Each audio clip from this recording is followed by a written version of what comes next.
ഞാനിന്ന് മമ്മിയൂർ അമ്പലത്തിൽ പോയി. ഇന്നലെ ഗുരുവായൂർ പോണ വഴിക്ക് തന്നെ മമ്മിയൂർ ഇറങ്ങണം എന്നല്ലേ പറയാ. മമ്മിയൂർ അപ്പനെ കണ്ടിട്ട് എന്താ ഗുരുവും വായുവും കൂടി ചേർന്നാണ് ഗുരുവായൂർ ഉണ്ടാക്കിയിട്ടുള്ളത്, ഗുരുവായൂർ പ്രതിഷ്ഠ ചെയ്തിട്ടുള്ളത്. അതുകൊണ്ട് തന്നെ ആദ്യം ഗുരുവിനെ കാണാൻ വേണ്ടി വന്നു ഞാൻ. ഗുരുവായൂർ എന്നുള്ള അർത്ഥത്തിന് നമുക്ക് അതാണ് പറയാം. ഗുരുദേവൻ എന്ന് പറഞ്ഞാൽ മഹാദേവൻ തന്നെയാണ് നമ്മളെ ഗുരുവായൂരപ്പൻ്റെ പ്രതിഷ്ഠ വെച്ചത് എന്നുള്ളതാണ് അറിയാൻ കഴിഞ്ഞിട്ടുള്ളത്. നമ്മൾ അറിഞ്ഞിടത്തോളം അങ്ങനെയാണ്. അപ്പോൾ ആദ്യം ഇവിടെ വന്ന് വിഘ്നേശ്വരനെ തൊഴുത് ഉള്ളിൽ കയറി കുറച്ച് ഭാഗം അതിൻ്റെ ഉള്ളിലേക്ക് അങ്ങോട്ട് കയറി എടുക്കാനൊന്നും നമുക്ക് സമ്മതിക്കില്ല. എന്നാലും ആലിൻ്റെ ഭാഗങ്ങളൊക്കെ കുറച്ചൊക്കെ കിട്ടി. ആകെ തോരണങ്ങളൊക്കെ തൂക്കിയിട്ടുണ്ട്, എല്ലായിടും തോരണങ്ങളൊക്കെ തൂക്കിയിട്ടുണ്ട്. കാണാൻ നല്ല ഭംഗിയാണ്.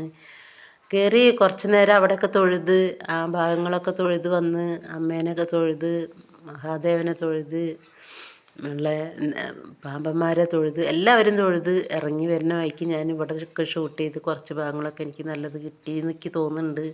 അപ്പോൾ അത് നിങ്ങൾക്ക് ഇട്ടുതരാമെന്ന് വിചാരിച്ചിരിക്കുകയാണ്. അപ്പോൾ ആദ്യം തന്നെ ഈ കുറച്ച് എന്താ പറയുക, ഈ ഉള്ളിലേക്ക് അങ്ങോട്ട് കയറി എടുക്കാൻ അവർ സമ്മതിക്കില്ല.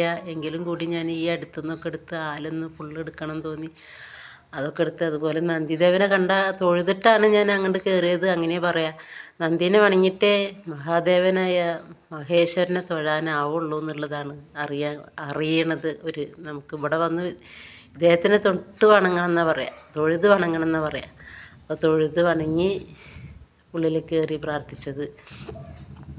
അതേപോലെ തിരിച്ചു വരുമ്പോഴും തൊഴുതു. ആലൊക്കെ കാണാൻ നന്നായിട്ട് ആലിനെ തന്നെ അലങ്കരിച്ച് നിർത്തിയെടുക്കുകയാണ്. പിന്നെ അമ്പലത്തിൻ്റെ കാര്യം പറയണ്ട, കുറേ ഭജനയും പ്രാർത്ഥനയൊക്കെ ഉണ്ട്. പിന്നെ അവിടെ അമ്പലത്തിൻ്റെ പണി നടക്കുകയാണല്ലോ, കുറേ സ്ഥലത്തൊക്കെ ഞങ്ങൾ കയറി കണ്ടു.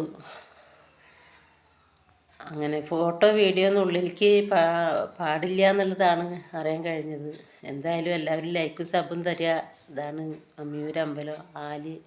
ആലിനും പ്രത്യേകതകളുണ്ട്, പറയാൻ സമയമില്ല, ചെറിയ വീഡിയോ അല്ലേ. സബ് മറക്കല്ലേ പ്ലീസ്, എല്ലാവരും സപ്പോർട്ട് ചെയ്യും.